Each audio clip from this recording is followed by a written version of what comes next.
Hey, how are you there, Rory? I'm fantastic, fantastic. What an intro that is. There's Harvey, the front of Harvey. That's a great RV. That's a fantastic RV. Okay, well, Thom Wolke then. Welcome to the RMN podcast. How are you, sir? I'm doing great. I'm doing great. And look at this. So this is the RV. Where are you? I am at the top of Topanga Canyon here, which is just outside of LA. Wow, looks As incredible. we as we as we talk, I'm gonna go downstairs. Here's the RV. It's a big I'm gonna RV. head downstairs onto the deck. Yeah, I guess you guys call them caravans. Motorhomes is what we would call them in the UK. Oh, okay. Okay. But there is never, the UK style ones are quite small. I mean that's a big motorhome. You wouldn't have one that size in the UK. No, it would take up the whole. I couldn't even imagine going down some of the country lanes in that thing.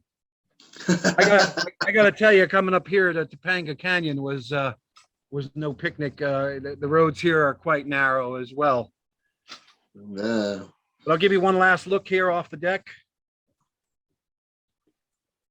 beautiful scenery, absolutely stunning. Now That's absolutely beautiful, I'll stunning. sit here. Hopefully, I got some light. I'll come out here. Oh, there we go. Yeah. So great. So let's get into this, Thom. You're a music manager. You work in the music industry, but currently you're on a bit of an adventure because you're living in an RV and you're traveling across America at the same time as I is am. that I am. I manage my principal artist that I manage at the time for the time being is Guy Davis, who's an acoustic blues artist, just got nominated for his second Grammy. I know he's done an interview with you, yeah, and he tours all over the world.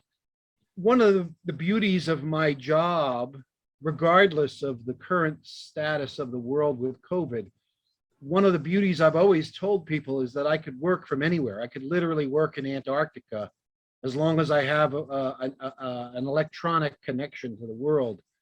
Um, and so in February of 2020, my landlord, who ironically lives out here in California, uh, informed me that he was going to sell his house that I was yeah. renting for 15 years in New Hampshire.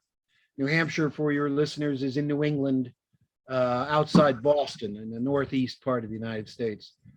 And so I looked around and saw that I had such a good deal that I hadn't realized it.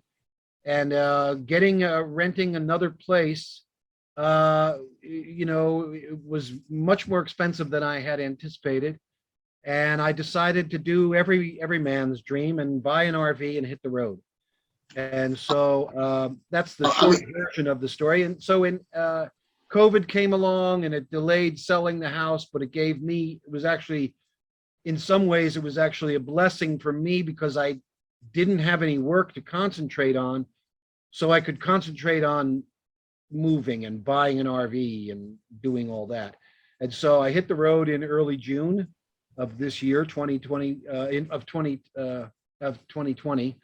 And then I drove across the country. I've been visiting friends along the way, both in the business and just personal friends, stopping across the way at their houses, for a couple of days, and then other things you can do when you're on the road. There's an organization that I joined that allows you to camp at their places like wineries and farms, and you can stay okay. there for a night if you're self-contained like I am. And so I now am out here in California. I'm actually out here in California a lot longer than I expected to be. Uh, And then I am going to leave next week. I'm going to go to Ecuador, where I love to go, and have friends down there.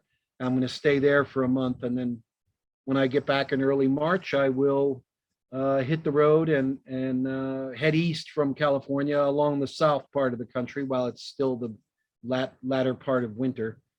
And I'll head east across Arizona, New Mexico, Texas, to Louisiana. And eventually by early summer, I will be back in New Hampshire. But I don't know what it is that I'm going to do in my next step. I mean, people ask me, what are you going to do when you get back? I'm like, I don't know. I could be driving along here and have some town scream out my name, which a couple of towns along the way have done that. I could meet the future ex Mrs. Wolke. I could be offered a job somewhere that complements what I do for my management work. And so any number of things can happen. So what I did is when I left in June, I made a plan to have no plan. And so far, my plan is working out just like I planned it.